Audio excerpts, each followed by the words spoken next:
在由太清宫经太上道主说法。济公活佛像，遂自己未年6月念9日，1979年7月22日。诗曰：佛在灵山莫远求，灵山只在你心头。人人有个灵山塔，好像灵山塔下修。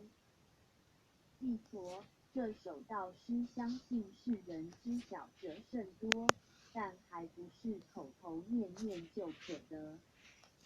道因口头离心头还有一段距离的。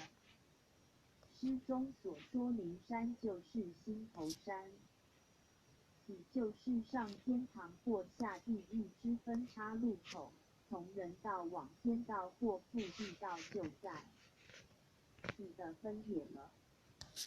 天下众生修心问道，不必远求，可取一缘境自照，看看自己本来面目，自己像好人像坏人，摸摸良心是好心或坏心。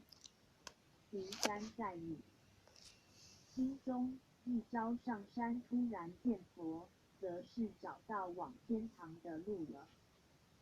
今日我又要带领圣彼扬升魂游天界，著作宝典劝世，扬升快上莲台。扬升，我已坐稳，请恩师启程吧。济佛今日仍往太清宫拜访太上道主，前途坐在莲台，一路顺风。